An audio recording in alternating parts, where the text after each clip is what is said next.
गुरु बाबा शिवानंद का निधन हो गया है। ऐसे में उनके आश्रम में उनके अंतिम दर्शन के लिए भक्तों की भीड़ लगी रही। प्रधानमंत्री नरेंद्र मोदी ने भी ट्वीट कर शोक संवेदना व्यक्त की। ट्वीट में उन्होंने लिखा, योग साधक और काशी निवासी शिवानंद बाबा जी के निधन से अत्यंत दुख हुआ। योग और साधना को समर्पित उनका जीवन देश की हर पीढ़ी को प्रेरित करता रहेगा। योग के जरिए समाज की सेवा के लिए उन्हें पद्मश्री से सम्मानित भी किया गया था। वक्फ बिल संशोधन को लेकर सियासी पारा हाई चल रहा है। वहीं इसी बीच वक्फ संशोधन विधेयक पर गठित जेपीसी के अध्यक्ष जगदम्बिका पाल ने एआईएमआईएम के नेता और हैदराबाद से सांसद असदुद्दीन ओवैसी को वक्फ कानून को वापस करने की मांग पर करारा जवाब दिया है। उत्तर प्रदेश स्थित सिद्धार्थनगर के डुमरियागंज से सांसद पाल ने कहा कि वो सुप्रीम कोर्ट गए हैं, उन्हें सर्वोच्च न्यायालय पर भरोसा रखना चाहिए।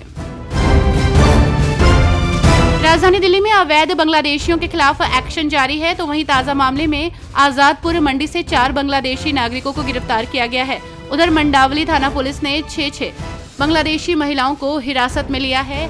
LGV सक्सेना के निर्देश पर राजधानी में अवैध रूप से रह रहे बांग्लादेशी नागरिकों की पहचान कर उन्हें बांग्लादेश भेजने की प्रक्रिया शुरू की गई है। वायुसेना प्रमुख air chief marshal AP Singh ने पहलगाम आतंकी हमले को लेकर आज प्रधानमंत्री नरेंद्र मोदी से मुलाकात की है। भारत और पाकिस्तान के बीच बढ़ते तनाव की पृष्ठभूमि में ये अहम बैठक हुई। इससे पहले नौसेना प्रमुख एडमिरल दिनेश के त्रिपाठी ने शनिवार को प्रधानमंत्री से मुलाकात की थी और उन्हें अरब सागर में महत्वपूर्ण समुद्री मार्गों की समग्र स्थिति से अवगत कराया था।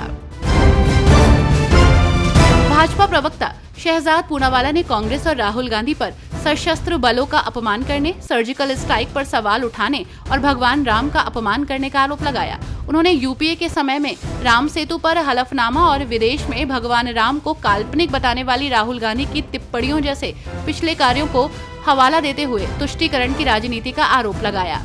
राहुल गांधी पर अपने ट्वीट पर भाजपा के राष्ट्रीय प्रवक्ता शहजाद पूनावाला ने कहा, पहले उन्होंने सेनाओं का अपमान करके सर्जिकल स्ट्राइक पर सवाल उठाकर पाकिस्तान को क्लीन चिट देकर राष्ट्रद्रोह किया। केंद्रीय मंत्री शिवराज सिंह चौहान ने कहा कि संविधान में संशोधन कर विधानसभा और लोकसभा चुनाव 5 साल में एक बार एक साथ कराए जाने चाहिए। इसके साथ ही उन्होंने ये भी कहा कि नोएडा के लोगों की मांग है कि बार-बार चुनाव का नाटक बंद होना चाहिए।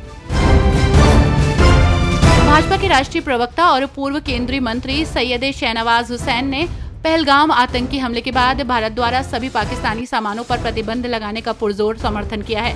एक बयान में उन्होंने दोहराया कि पाकिस्तान के साथ जमीन, हवा या जलमार्ग से कोई व्यापार नहीं किया जाएगा। उन्होंने इस बात पर भी जोर दिया कि पाकिस्तान को सबक सिखाना होगा। आर्किटिक सर्कल इंडिया फोरम 2025 में विदेश मंत्री डॉक्टर S जयशंकर ने यूरोप पर कटाक्ष किया है। विदेश मंत्री जयशंकर ने कहा कि जब हम दुनिया को देखते हैं तो हम भागीदारों की तलाश करते हैं, हम उपदेशकों की तलाश नहीं करते।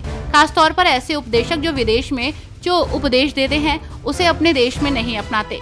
यूरोप का कुछ हिस्सा अभी भी उस समस्या से जूझ रहा है।